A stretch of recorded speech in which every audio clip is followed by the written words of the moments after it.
Hey guys, and welcome to Pixel Cherry Ninja's channel. In this video today we are looking at a work in progress core called Calibre 50, which was developed by SETA Corporation and released in 1989. This is currently an alpha from Jotego and his team, and hopefully we should be seeing a beta release for all the Patreon supporters this coming Friday. Now, I was speaking to Jotego, I was like, let me have a look at it, and he gave me a work in progress build. Now, currently you can see I can't change my direction of fire in this alpha version. This is because the version that I have, the rotary controller hasn't been implemented yet, but I have seen Jotego over on X post that, yeah, that has now been implemented. Also with this, you're probably noticing, where's the sound? Pew, pew, bang, bang, bang. Maybe you can't hear any of that, and there's a reason for that. The sound also hasn't been properly implemented yet, and there's gaps, there's some distortion, there's some issues with it. So when I was listening to it, I was like, this isn't the greatest of experience. Let me just mute this video and you guys can hear my voice.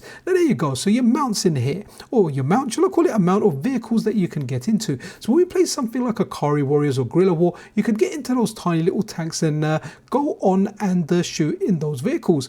That was really, really cool. But I feel like in Calibre 50, riding a plane or flying a plane and shooting around with it was just next level. I mean, this screen effectively is almost 1/3 of the screen in size. So an absolute banger, guys.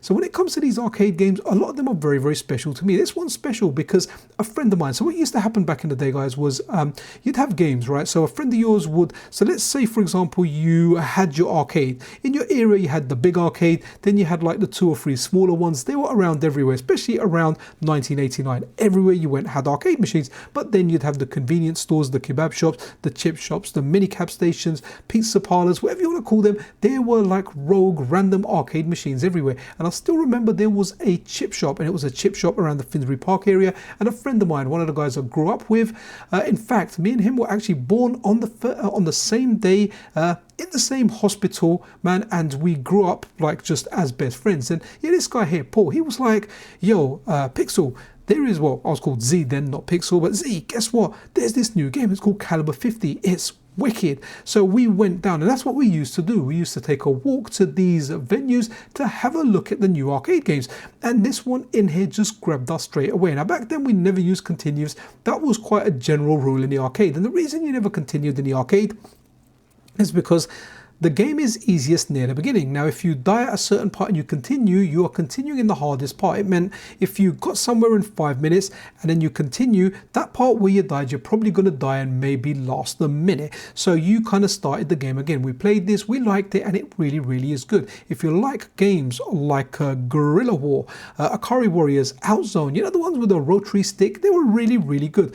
So hopefully when the beta's out, we can enjoy this if you have a rotary stick. I don't have a rotary stick. I certainly hope that Jotego manages to kind of implement dual analog stick controls with it, or for example, if I'm using a controller with an analog stick or 2 analog sticks, I can use like the D-pad to navigate my character, and with the right analog stick I can choose the direction of shoot. Either that, or it could be something like potentially the shoulder buttons. It'd be nice to see how Jotego and his team tackle this, because not everyone has a rotary controller. And as you can see, okay, I'm kind of brute forcing it, but I'm just running through and yeah, just going as far as I can, not being able to change the direction of my fire. Now some of the characters in, or some of the enemies in here, you get very close to them, but you need to be like a degree underneath them in order to shoot them. And did I have fun playing this right now? Probably not, because I can see them behind me. I just can't turn around and shoot them.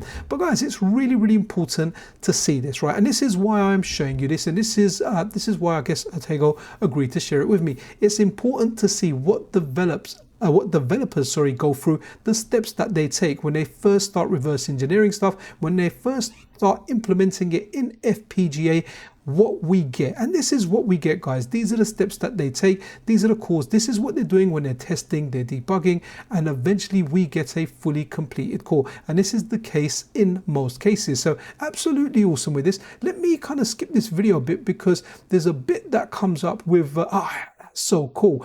And here you go. I don't remember this part in the arcade. I felt I would have remembered it, right? 3 giant monkey bosses. That's freaking amazing. So as far as I got with 1 credit, I never got to this part in the arcade. But do remember, in the arcade, sometimes the owners of the arcade machine would go, if people were lasting too long and the game was popular, they'd go into those dip switches, and you know what they do? They would just crank up that difficulty. So let me know what you guys think. Let me know what you think of this video. Are you interested in seeing cores while they are in progress, or do you like seeing them when they're complete? I love checking them out because it gives me more appreciation for the final product. A big example of that, or yeah, a large example of that, is definitely the Nintendo 64 core, because Robert Pape, the developer, was posting so many builds, sometimes 3 or 4 builds in one day, and we were testing them out. Luckily for me, I was on annual leave during that time. It was a great time in my life. I remember summertime, weather was nice, and I was streaming a heck of a lot of stuff for the Nintendo 64, so it was nice to follow the progress of that system, and I feel the same for like arcade cores. So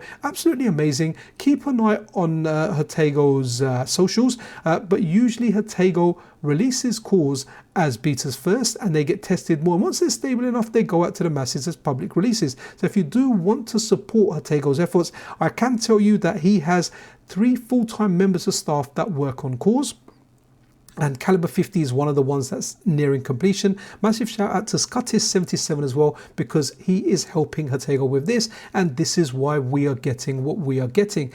As well as that, a final note here, kind of unrelated, I know Jotego and his team are working on the Neo Geo Pocket Color and implementing save there. In fact, 1 member of their team is just allocated to that task full time. But that's kind of it for this video, guys. Let me know what you think. Play more video games, be freaking awesome to one another. This is Pixel Cherry Ninja out.